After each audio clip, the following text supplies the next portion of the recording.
Well, I was going to introduce myself and just kind of explain what you're about to see. Just, your name and who you represent? sorry. My name is George Hammerlein. I'm with the Harris County Tax Office, where I'm Director of Voter Registration.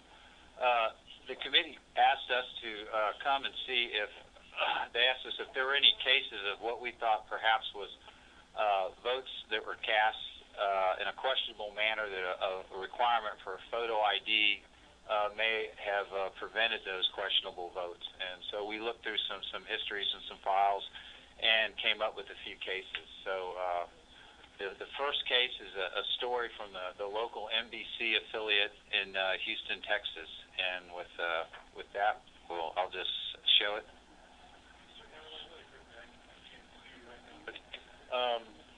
Can you repeat what the committee asked you to do? Can you? They asked us, do you know of any? Who is they? Chairman Smith. Okay, Chairman Smith asked you to come and present information on. He said, do you know, were there any cases that you have in Harris County that you think that votes that were cast that probably should have not been cast, that a requirement for a photo ID would have prevented or would have caught those votes? Okay. And had you provided any of this to Representative Smith previously? Any of this information? No, sir. Okay. Okay. Thank you. All right. If this works, we'll all be happy. Investigative reporter Amy Davis shows you how thousands of those voters could sway this election. Voters who aren't even alive. All in all, a great person, a great woman. Alexis Guidry credits her mother, Just a wonderful person. for who she is today. As far back as I can remember, they've always voted in the election. Are you here to vote or caucus? And the March 2008 primary was no exception. Voting records show Alexis's mom, Gloria Guidry, cast her ballot in person near her South Houston home. It was just very shocking, a little unsettling. Unsettling because Guidry died of cancer 10 months before that March primary. She'd be outraged that somebody would fraudulently cast a vote in her name. And Trent Siebert of Texas Watchdog says you should be too. This is really disquieting, it's concerning, it's worrisome. Siebert heads up a nonpartisan news group on the web. Texas Watchdog compared Harris County's voter registration roll with the Social Security Death Index and found more than 4,000 matches. Registered voters that it appears are already dead. It looks like Linda voted. Like Henderson Hill's late wife, Linda. I would like to know who did it myself. We don't know who used Linda Hill's or Gloria Guidry's IDs to vote, but we do know if their names have been purged from voter rolls after they died, using their IDs would not have worked. This is a red flag. No matter where you are, it should set off alarm bells. Someone needs to take a look at this. We just kind of work with the systems that we're allowed to. And the county system for culling deceased voters from the roll seems painfully primitive. Employees put obituaries from the newspaper and sort through probate records for names matching those on the roll. But George Hammerlein says while fraud is a concern, for his office, disenfranchising voters is a bigger one. We do all we can, but, we'd rather err on the side of leaving people on the roll instead of taking them off inadvertently. But could that cautious, better safe than sorry standard sway an election some say will be a close one? Take a look. Texas Watchdog found more than 4,400 registered voters who appear to be deceased.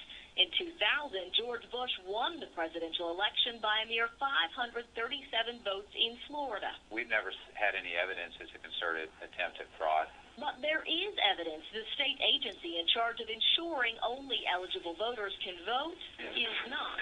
The state auditor's office conducted this audit of the voter registration system at the Secretary of State's office last November. Auditors identified more than 49,000 registered voters statewide who may have been ineligible to vote. 23,000 may have been deceased. Another 23,000 possible felons. And they found more than 2,300 duplicate records for voters. The auditor did not find any instances in which potentially ineligible voters actually voted. But they wrote, although the Secretary of State's office has processes to identify many ineligible voters and remove them from the state's voter registration list, improvements can be made. So almost a year after this audit, we wanted to know if the Secretary of State has made any improvements. No one from that office would talk to us on camera, but the state's Director of Elections says while her office identifies possible ineligible voters, only the county here is authorized to cancel those voters. We'd rather err on leaving someone on the roll than taking someone off. If there's something wrong here, if there's something amiss, this is the worst election to have that happen. And Guidry agrees. I don't think it's a matter that she would take lightly, so yeah, I think that she would definitely do all that she could just to make sure that things were on the up and up. We sent the information we showed you to the Director of Elections in Austin. She said her office refers any credible allegation of election fraud to the Attorney General for investigation. And she said the cases we presented would be felony violations. Amy Davis, KPRC, Local 2. Now, for more information on how Texas Watchdog found dead voters on the rolls,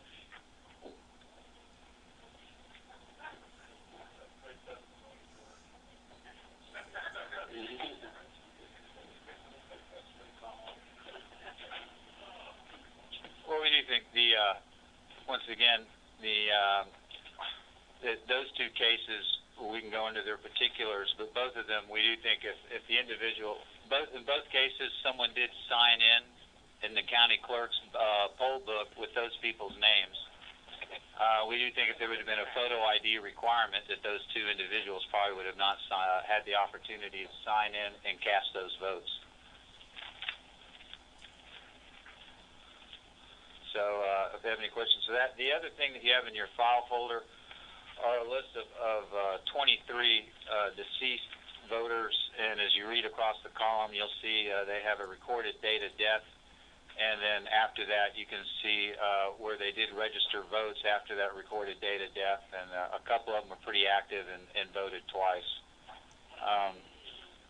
And then we do have another third case of Janet Sheldon, who was a volunteer deputy registrar who did pleading guilty, where she just filled out a bunch of cards. We think it was a class assignment at her college, and she kind of got behind the times. And then I think right before the assignment was due, she filled out a bunch of cards, and some of them were she took current registered voters and were moving them to other places.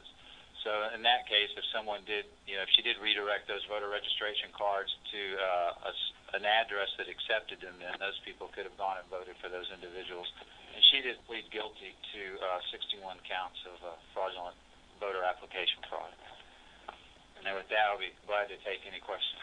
George, these in one precinct? No, ma'am. They were spread out. Yes, ma'am. They were spread around the county.